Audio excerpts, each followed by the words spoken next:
আকিকা করার জন্য তিনি গরু জবাই করলেন। এই খবর গৌর গোবিন্দর কাছে পৌঁছার পরে রাজ দরবারে বুরহানুদ্দিন রহমতুল্লাহ আলাইহিকে তলব করা হলো। জিজ্ঞাসা করা হলো, তুমি কেন গরু জবাই করলা? আমার রাজ্যের মধ্যে গরু জবাই করা নিষেধ, তারপরও তুমি কেন জবাই করেছ? বুরহানুদ্দিন রহমতুল্লাহ আলাইহি বলেন, এটা আমার দ্বীনের নবীর সুন্নাত।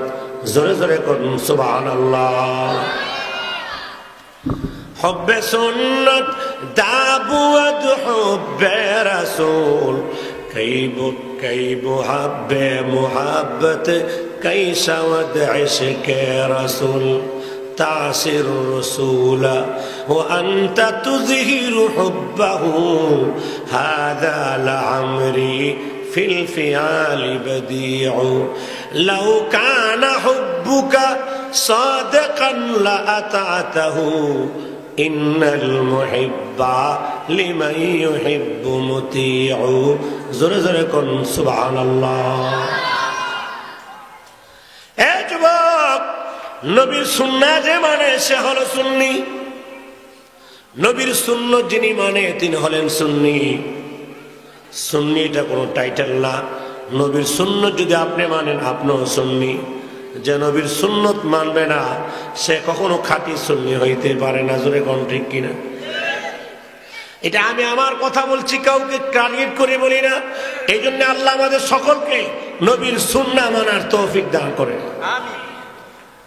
বুরহানুদ্দিন রহমতুল্লাহ আলাইহি আল্লাহ নবীর সুন্নাহ পালন করেছেন। এই কথা উত্তর দেওয়ার পরে বুরহানুদ্দিন রহমতুল্লাহ আলাইহিকে রাজ দরবারে ধরে কবজি থেকে হাতটা কেটে দিল। বলেন না নাউযুবিল্লাহ।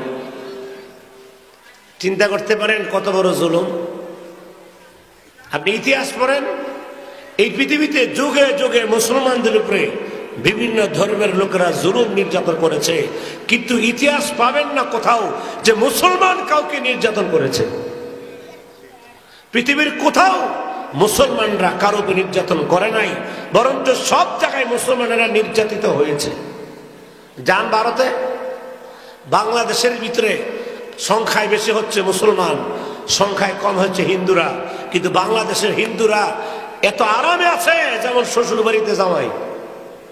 কথা বল না কেন? থাকুক, এটা আমরা চাই। কারণ আমার এই দেশে সাম্প্রদায়িক দাঙ্গা মুক্ত সোনার বাংলাদেশ। এখানে আমরা হিন্দু মুসলিম মিলেমিশে বাস করছি। একজন আরেকজনের দোকান থেকে সদাই কিনছি, পরস্পরে বিবাহ অনুষ্ঠান হলে একজন একজনকে দাওয়াত দিচ্ছি। আমরা এইভাবে চলাফেরা করছি। এটা আমাদের সম্প্রীতি, এটা আমাদের আখলাক, এটা আমাদের চরিত্র। কিন্তু আপনি ভারতে গিয়ে দেখেন কত জায়গায় মুসলমানেরা নির্যাতিত হচ্ছে। এর দ্বারা কি প্রমাণ হলো? এর দ্বারা প্রমাণ হলো যে মুসলমানরা এই পৃথিবীতে শান্তিপ্রিয় জাতি। মুসলমান পৃথিবীর কারো উপরে আঘাত করে না, বরঞ্চ আঘাতপ্রাপ্ত হয় কিন্তু আঘাত করে না। মুসলিমরা কখনো জালেম হয় না মোহতারাম হাজরিন। এই জন্য ভারতের মোদী সরকার, আপনি তার ইতিহাস পড়ে দেখেন, গুজরাটে অসংখ্য মুসলমানদেরকে আগুন দিয়ে পোড়ায় ফেলেছে। তারপরে আমরা খালি দাদা এরকম লাগে, দাদা দাদা। রাগ করতেছেন আপনারা? আমি তো পোবারে থাকি, আমার কাছে অনেক খবর আছে। মোহতারাম হাজরিন, যাই হোক, আমি আপনাকে যে কথাটা বুঝাইতে চাচ্ছি সেটা হচ্ছে, বুরহানুদ্দিন রহমতুল্লাহ কবজি থেকে হাত কেটে দিল। অপরাধ কি? কেন? গরু জবাই করলো। শুধু তাই না, যে সন্তানের আকিকার জন্য গরু জবাই করেছে, যে সন্তানকে বাবার সামনে হত্যা করেছে। নাউজুবিল্লাহ বলবেন না? এই নির্যাতন করার পরে শাহজালাল মুজাররদে ইয়ামানি রহমতুল্লাহ আলাইহি, তিনি এমন দেশে বাড়ি ছিলেন, তিনি রাত্রে যুগে স্বপ্নে দেখলেন আল্লাহ রসুলকে। আল্লাহর হাবিব ডাক দিয়ে বলেন, হে শাহজালাল, আর কত ঘুমিয়ে থাক?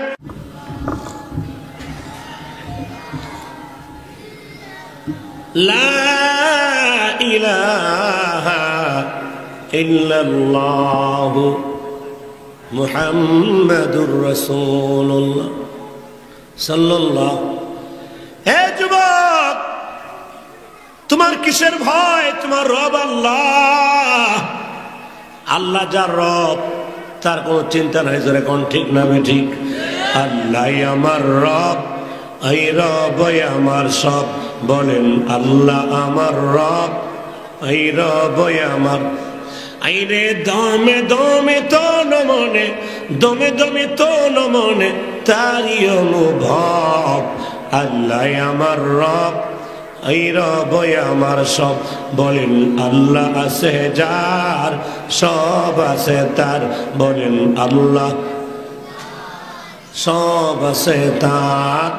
আল্লাহ নাই রে যার, কিছুই নাই রে তার। আমার ভাইয়ের, আল্লাহ কি পাওয়ার জন্য নবী লাগবে? নবীজিকে ছাড়া আল্লাহ পাওয়া যাবে না। জোরে কোন ঠিক না ঠিক? নবীজিকে যারা মানবে তারাই আল্লাহকে পাবে। কারণ আল্লাহ নবীর রাস্তা ছাড়া, নবীর কদম ছাড়া আমার আল্লাহ রহমতের চাদর দিবেন না। জোরে কোন ঠিক কিনা? শাহজালাল রহমতুল্লাহ আলাইহি তার সাথে 360 আউলিয়ার কাফেলা সিলেটের উদ্দেশ্যে রওনা দিলেন গৌর গোবিন্দর বিরুদ্ধে যুদ্ধ করার জন্য। তিনি এমন থেকে যখন আসলেন, সাথে কোরআন শরীফ নিয়ে আসছেন, একটা তরবারি নিয়ে আসছেন। শাহজালাল রহমতুল্লাহর সাথে 30 পারা কোরআন ছিল, একটা তরবারি ছিল, আর হাতে ছিল আল্লাহ নামের তাসবিহ, আর গাট্টির মধ্যে ছিল জায়নামাজ। সুবহানাল্লাহ। এখন মুসলমানের করে কোরআন নাই, মুসলমানের করে জায়নামাজ তালাশ করলে পাওয়া যায় না। মুসলমানের ঘরের মধ্যে এখন পাওয়া যায় যত নাটক, সিনেমার বাদ্যযন্ত্র। জোরে কোন ঠিক কিনা? পকেটে খুঁজলে সিগারেটের প্যাকেট পাওয়া যায়, মগার তসবিও পাওয়া যায় না, মেসাকও পাওয়া যায়। এত বড় সিগারেটের প্যাকেট রাখতে পারে, কিন্তু একটা টুপি পকেটে রাখতে পারে নাই। আবার নবীর জন্য খুব আসে, ফাল মারে, টুপি নাই, কোনই নেই। আর ফাঁক ফাইলে বিড়ির টান মারে। বিড়ি বিড়ি একটা খাওয়ানো হইলো, এটা কুত্তায় খায় না, বিলাই খায়। কথা বল না কেন? তেলিশরায় বাতারিয়ে বিড়ি সিগারেট খায় না, এটা মানছে না। পৃথিবীতে একটা খাওয়ানো আছে, এটা কুত্তা বিলায়, বিড়ি কেউ খায় না, ওদের মানুষই খায়। কারণ রাস্তার মধ্যে রুড়ি ফেরাইলে রুড়ি ফিফরাই ধরবো, কিন্তু বিড়ির ধরতো না। কারণ ফিফরাইও জানে এটা আমি খাইলে মরে যাবো, কিন্তু মানুষ বুঝলো না। আশ্চর্য কথা হলো, আমি দেখলাম অনেক এলাকায় 70 বছরের বুড়া, কিন্তু এখনো পর্যন্ত বিড়ি টানে পুরা।